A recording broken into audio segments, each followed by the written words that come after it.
So today I wanted to talk about being objective in today's watch market.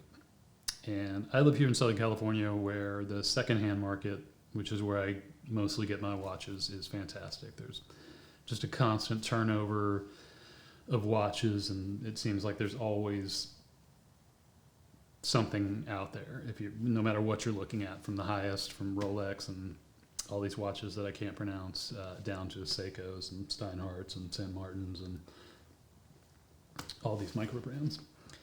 So to me, I'm objective almost to a fault. So I always like doing more with less, and objectively, if you're getting the same watch, spec for the same price, it doesn't matter to me if it says Rolex or Tudor or Panerai or, like I said, these watches that I probably couldn't pronounce if I tried. So in the whole discussion of homage watches and watches that are very similar, to me, that's an absolute non-starter. That argument is absolutely ridiculous. And I'm not talking about copies. I'm not talking about something that says Rolex that isn't a Rolex. Certainly don't agree with that. But all watches are so derivative and so similar. You could cherry pick and say this brand is copying this brand, and clearly there are some things that are really, really close to the originals, but I just think that argument is pretty ridiculous. If you like the watch, and it's got the specs you like, I mean, I think it's a worthless argument. So for me, anything when I'm buying on the secondhand market, anything above the $1,000, $1,500 range, you're getting into the range of watches that are probably going to be. You run the risk of them being fake. So I like to keep my watch purchasing in under that sort of $2,000 range, maybe like retail 2,500. Like I'm lucky that I can get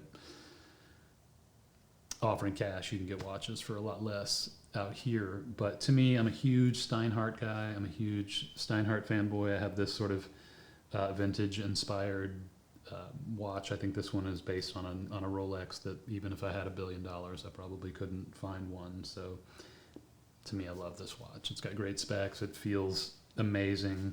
The build quality of Steinhardt's, I've never had one that felt even remotely chintzy or flimsy. I think they're just absolutely fantastic. I've loved the movement. I love the looks.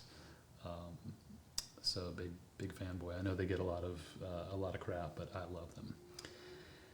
So that's sort of the discussion here. That I don't feel like you're getting this from other watch channels. They just primarily deal with the big boys, and I don't know that even if I had money falling out of my ass that I would go for these, for Rolex and Omega, and I have a vintage Omega that I really like, but again, I didn't pay thousands and thousands of dollars for it. I think I paid a little over $500 for it. It's beautiful. It's a 1950s watch, and I love it.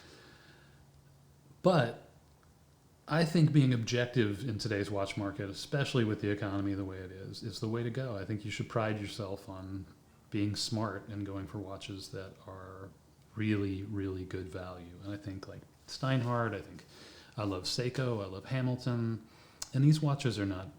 I don't see a lot of fake Seikos out there. I don't see a lot of fake Hamiltons. I've seen a couple of their higher end watches fake, but these are really good value watches. That I just think are fantastic, and especially something, I don't know why I love Steinhardt so much. I have probably 7 or 8 of these watches, and I have not ever been disappointed by any of them.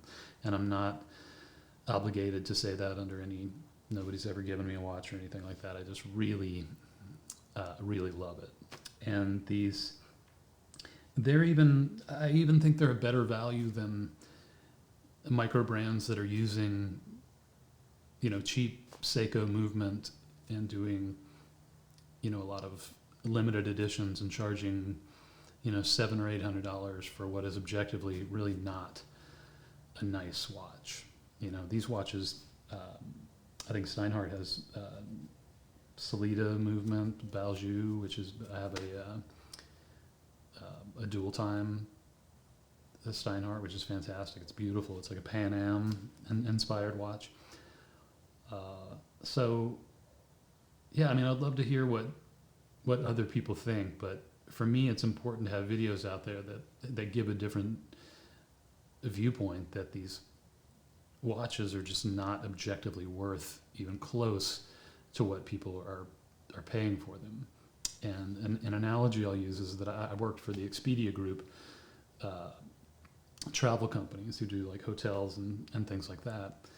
They're a big group, like the Swatch Group or the Fossil Group or whatever these groups are, that have so many brands underneath them.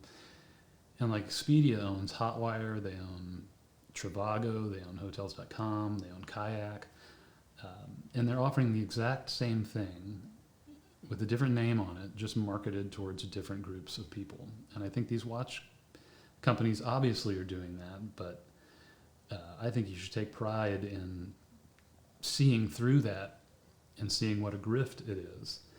And obviously, if you're buying and reselling watches, then I'm sure there's a bigger margin going with Rolex and these big brands. But if you're buying a watch for yourself and just wanting to get a quality piece, again, I think you should pride yourself on seeing through those things. So don't be ashamed to buy cheaper watches that are objectively not cheap.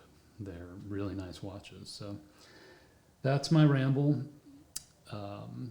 And like I said, I'm a big Steinhardt fan, and I just love these watches. If I see them, I always scoop them up, and I've never been disappointed by one. So let me know what you think in the comments, and if you're want to subscribe. I don't have a lot of videos out there, but it would mean a lot if you subscribe or hit the like button. All right, thanks.